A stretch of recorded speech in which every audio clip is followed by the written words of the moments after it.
मैं तुषार विश्वकर्मा स्वागत करता हूं आपके अपने न्यूज़ चैनल मिरासत टीवी पर। मिर्ज़ापुर को उसकी वास्तविकता और भव्यता प्रदान करने के लिए नगर पालिका अध्यक्ष जी का सबसे पहले सर आपका बहुत बहुत धन्यवाद कि अपने घंटाघर को उसकी घड़ी वापस दिलवा दी सर।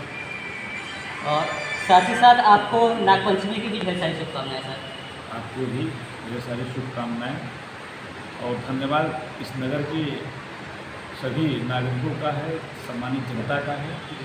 मैं तो केवल एक नगर सेवक हूँ और नगर के विकास के लिए जो भी अच्छा बन पड़ेगा उसके लिए भी आगे और कुछ करने की इच्छा है। सर अभी बात आ रही मिर्ज़ापुर का जो नाम प्राचीनतम गिरजापुर है, जैसा महंत जी ने भी कहा, तो सर उस पर आपकी क्या राय है, क्या होना चाहिए? निश्चित तौर पे अगर मिर्ज़ापुर नाम की बात आ रही है तो कहीं ना कहीं यहाँ गजेटियर में इतिहास में होगा। जी जी। और ये तो सर्वविदित है कि ये माँ विंध्यवासिनी का धाम है और पौराणिक स्थल है। उस पर भी सरकार को सारी व्यवस्थाओं को देखते हुए जो भी उचित निर्णय हो जरूर करना चाहिए। और मिर्ज़ापुर की मांग कहीं से गलत नहीं है। तो नगर पालिका स्तर से भी आप प्रयास करेंगे कि मिर्ज़ापुर को गिरजापुर किया जा सके? ऐसा कोई विषय आएगा तो जरूर लोग देखेंगे। बहुत बहुत धन्यवाद सर। तो देख सकते हैं मिर्ज़ापुर को उसकी वास्तविकता दिलाने के लिए नगर पालिका अध्यक्ष अपने स्तर से जितना भी हो सकता है वो पूरा करने का प्रयास करेंगे। धन्यवाद सर। अभी आपने ये मिर्ज़ापुर को गिरजापुर करने वाला जो प्रकरण है उसके लिए ज्ञापन भी दिया है, तो सर इस पूरे प्रकरण को बताएं। मिर्ज़ापुर का जो प्राचीनतम नाम गिरजापुर है, तो ये कहाँ कहाँ को लेखित है और किस प्रकार से कर रहे हैं? देखिए, यह जो आज ज्ञापन विगत दिनों मैंने दिया है, जी कुछ नया करने के लिए जी जो प्राचीनता थी, कालांतर में जिसको वो हटा दिया गया, पुनः उसको स्थापित करने के लिए मैंने ज्ञापन दिया। सन लगभग 12वीं शताब्दी में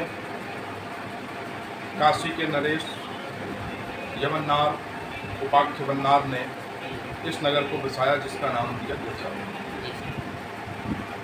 1700 के प्रारंभ में कंतित नरेश अनूप सिंह जी ने इस नगर का विस्तार किया। पूरे मिर्ज़ापुर नगर का विस्तार किया, इस नगर को बढ़ाया, सुसज्जित किया, विकसित किया। तो उस टाइम पे जब उन्होंने नगर को बढ़ाया, विस्तार किया, तब उस समय औरंगजेब मर चुका था। औरंगजेब का बेटा मोहम्मद शाह रंगीला दिल्ली की गद्दी पर विराजमान हो चुका था। और उससे पूर्व औरंगजेब के शिखर सलाहकार, औरंगजेब का विश्वसनीय विश्वास पात्र सेनापति मिर्ज़ा वाकी बेग, उसने स्वयं रंगीला के आदेश पे इस गिरजापुर नामक नगर को मिर्ज़ापुर कर दिया। यानी मिर्ज़ापुर का जो गिरजापुर नाम से मिर्ज़ापुर बना वो मोहम्मद शाह रंगीला के समय किया गया? जी हाँ, मोहम्मद शाह रंगीला के टाइम पे किया गया, जिस समय दक्खन के आंदोलन को कुचलने के लिए मुगल सल्तनत की पूरी सेना जो है दक्खन में लगी थी। उसी टाइम पे इधर गिरजापुर में उनके खिलाफ विद्रोह चल रहा था। तो जब उस टाइम मोहम्मद शाह रंगीला को यह ज्ञात हुआ कि इस समय कंतित जो रियासत हुआ करती थी, जो विजयपुर स्टेट हुआ करती थी, काशी स्टेट हुआ करती थी, रीवा स्टेट हुआ करती थी, इस तरफ मुगलों के लिए विद्रोह छिड़ चुका था। तो इस विद्रोह को दबाने के लिए मोहम्मद शाह रंगीला ने मिर्ज़ा वाकी बेग को यहाँ के लिए, जब वो यहाँ आता है तो कंतित में आकर के गंगा के अंदर वो कुल्ला करता है, थूकता है।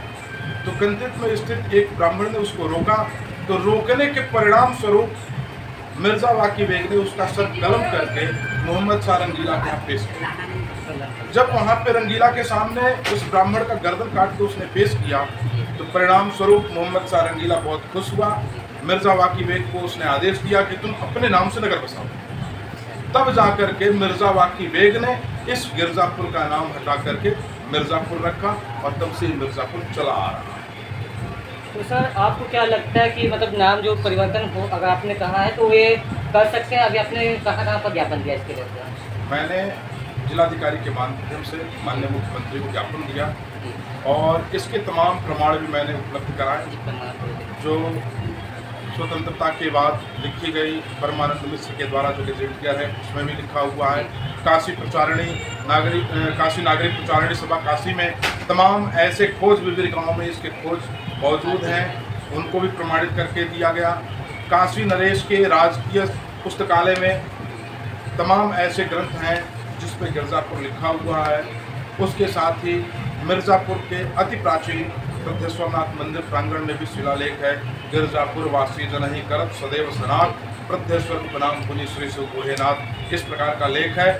उस समय 1800 की प्रारंभ स्थिति में इस मंदिर के तत्कालीन महंत हरिदास सहाय गिरी ने रामस्वमेध नामक एक ग्रंथ लिखा था जिसके अंदर भी गिरजापुर का वर्णन किया।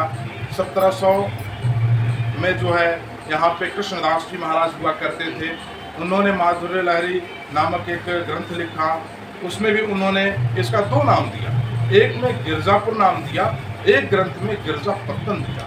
पत्तन का मतलब भी नगर होता है, हाँ, गिरजापत्तन दिया, इसलिए इसका नाम गिरजापुर और गिरजापत्तन। प्राचीन नाम गिरजापुर है जो काशी नरेश उपाख्य बन्नार यवनारी के द्वारा बसाया हुआ नगर है, जिनका वैभव, जिनका यश चेत सिंह विलास नामक ग्रंथ में वर्णन मिलता है। इन सारे चीज़ों को संकलन करके तमाम मुगलिया सल्तनत के टाइम में भी तवारीख़ भदोही जो उर्दू अरबी में लिखी गई उसमें भी इन सारी चीज़ों का जिक्र है। लेकिन आज दुर्भाग्य है कि जब से ये मिर्ज़ापुर बसा तब से आज मिर्ज़ापुर ही चल रहा है। लोगों ने पुरातन नाम की तरफ कभी ध्यान नहीं दिया। उसी समय 1800 कुछ में अहरौरा गांव के सब इंस्पेक्टर थे छोटे लाल सिंह, उन्होंने भी अपने पुस्तक तीर्थ दर्पण में लिखा, तो उन्होंने भी इसको मिर्ज़ापुर आबाद बताया। गिरजापुर आबाद है जो आज मिर्ज़ापुर है, हाँ, जहाँ पे एक आदि बूढ़ेनाथ के नाम से शिव भी विराजमान है।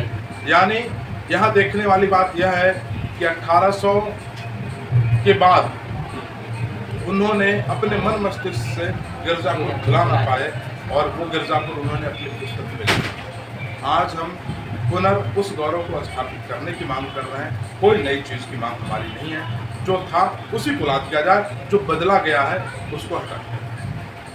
कहते हैं कि अपने जड़ों से अगर जुड़े रहेंगे तो आप ज़्यादा देर तक टिक सकते हैं, तो इसी जड़ों को लाने के सर आपका बहुत बहुत धन्यवाद कि आपने इतना पूरी चीज़ को देखा। क्योंकि मिर्ज़ापुर में लगातार इस प्रकार की हो सके, मिर्ज़ापुर नाम को ही देखेंगे तो उसका 2 प्रकार से लिखने का तरीका है, वो खुद ही अपने आप में भ्रामक है। कहीं पर देखेंगे तो मिर्ज़ापुर किस तरीके से लिखा जा रहा है, कहीं किस तरीके से लिखा जा रहा है। अगर इस प्रकार की हो जाएगी तो न केवल गिरजापुर माँ विंध्यवासिनी की नगरी जो है वो और उसकी भव्यता बढ़ेगी और लोगों में इसकी प्राचीनता के बारे में जाना जाएगा। क्योंकि मिर्ज़ापुर के कई भी ऐसे लोग हैं जो मिर्ज़ापुर की प्राचीनता के बारे में बिल्कुल नहीं जानते हैं। उनको आज भी लगता है कि हमारे लिए ये काशी प्रांत है या फिर कुछ और, लेकिन मिर्ज़ापुर की जिस प्रकार आपने ऐतिहासिकता को दिखाया सर, इसके लिए बहुत बहुत धन्यवाद सर आपका। और उम्मीद करते हैं कि आपके द्वारा जो नामकरण संस्कार किया जा रहा है, क्योंकि किसी नामकरण संस्कार ही है तो गुरु के द्वारा ही दिया जाता है, तो अगर इस प्रकार का नामकरण संस्कार पुनः दिया जाए, जो कि पहले का ही नाम, कुछ नया इन्होंने नहीं कर रहे हैं, लेकिन हाँ जो वास्तविकता है वो दिखा रहे हैं, तो इसके लिए सब बहुत बहुत धन्यवाद। हम लोग अपने तरह से भी प्रयास करेंगे आपकी बात को ज़्यादा से ज़्यादा लोगों तक पहुँचा सकें सर।